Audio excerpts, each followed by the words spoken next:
ഇന്ന് തന്നെ ഡൗൺലോഡ് ചെയ്യൂ. കാണൂ നിങ്ങളുടെ ഫേവറേറ്റ് ഷോസ്. നമ്മുടെ കുടുംബത്തിന് കിട്ടിയ ശാപമാണ് ആ നാശം പിടിച്ചവള്.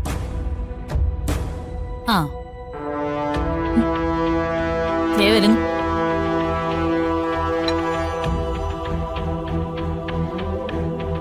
നിന്റെ അമ്മയുടെ മഹത്വം കൊണ്ട് ഞങ്ങൾ അനുഭവിച്ച വേദന നേരിൽ കണ്ട് ആസ്വദിച്ചില്ലേ നീ? ഇപ്പൊ മനസ്സിലായോ ജയശ്രീ എന്ന് പറയുന്നവൾ എത്രമാത്രം വൃത്തികെട്ടവളായിരുന്നെന്ന്?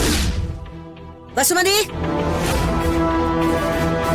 ദുർഗയെ വഴക്ക് പറയാൻ പുതിയ കാര്യം കിട്ടി നിങ്ങൾക്കല്ലേ?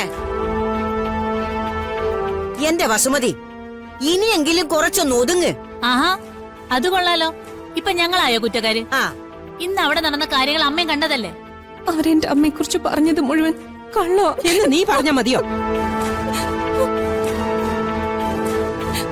എന്റെ മോൾ ഏറ്റവും സന്തോഷിക്കേണ്ട സമയത്ത് ഇത്രയും വിഷമിച്ചത്. ഇതിനൊക്കെ നീ അനുഭവിക്കും. നിന്റെ തള്ള കാരണം ഞങ്ങൾക്കുണ്ടായ എല്ലാ നാണക്കേടിനും നിന്നെ കൊണ്ട് മറുപടി പറയിക്കും ഞാൻ. അതിന് ഇവൾക്ക് ആ തള്ളയുടെ അതേ തൊലിക്കട്ടിയാണ്. എന്തൊക്കെ പറഞ്ഞാലും പാറ പോലെ അവള് നിൽക്കുന്ന കണ്ടില്ലേ? നാശം. ഇവളെ ചാട്ടയ്ക്കടിക്കണം.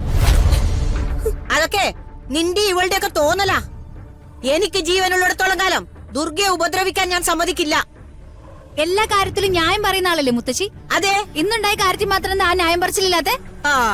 എന്റെ അഞ്ജു, അമ്മയ്ക്ക് നമ്മൾ ആരെയും ഇഷ്ടമല്ല. ദുർഗയുടെ വക്കീലായിട്ടാ അമ്മ ഈ വീട്ടിൽ ജീവിക്കുന്നത്. സ്വന്തം കക്ഷികൾ എന്ത് തെറ്റ് ചെയ്താലും വക്കീലന്മാര് വാദിച്ച് രക്ഷിക്കുന്ന കണ്ടിട്ടില്ലേ? ഞാൻ ആരുടെയും വക്കീലൊന്നും അല്ല. ശരിയുടെ ഭാഗത്ത് നിന്നാണ് ഞാൻ സംസാരിക്കുന്നത്. ജയശ്രീ അഥവാ തെറ്റ് ചെയ്തിട്ടുണ്ടെങ്കിൽ തന്നെ അതിന് ദുർഗയെ ശിക്ഷിക്കേണ്ട കാര്യം എന്താ? സത്യം അറിയാതെയാ എല്ലാരും അമ്മയെ കുറ്റം പറയുന്ന. ഒരിക്കൽ എല്ലാ സത്യങ്ങളും പുറത്തു വരും. അന്ന് അമ്മയെ പഴി പറഞ്ഞവരും കുറ്റം പറഞ്ഞവരും എല്ലാം മാറ്റി പറയും. ജയശ്രീ ആയിരുന്നു ശരിയെന്ന് ഈ നാട് മുഴുവൻ പറയുന്ന ഒരു ദിവസത്തിന് വേണ്ടിയാ ഞാൻ പ്രാർത്ഥിക്കുന്നത്. എങ്കിൽ പിന്നെ നീ ഒരു കാര്യം ചെയ്യും, അതിനു വേണ്ടി വല്ല ഹിമാലയത്തിൽ പോയി തപസ്സിരിക്കും. അപ്പൊ പിന്നെ നിന്റെ തിരുമോദം ഞങ്ങൾക്ക് കാണണ്ടല്ലോ. അവളുടെ അമ്മ.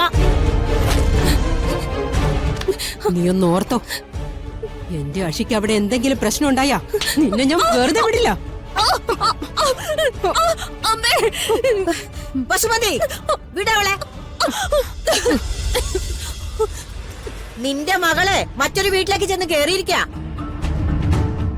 അവിടെ അവൾക്ക് നല്ലത് വരണമെന്നുണ്ടെങ്കിൽ നീ ദുർഗയോട് മര്യാദക്ക് പെരുമാറണം. നമ്മൾ ചെയ്യുന്നതിന്റെ ഒക്കെ കർമ്മഫലങ്ങൾ അനുഭവിക്കേണ്ടി വരുന്നതേ നമ്മുടെ മക്കളായിരിക്കും.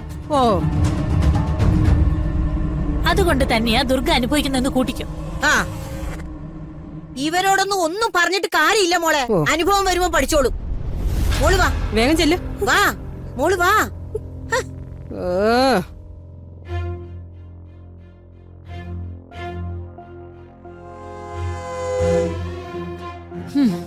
നീ വാ.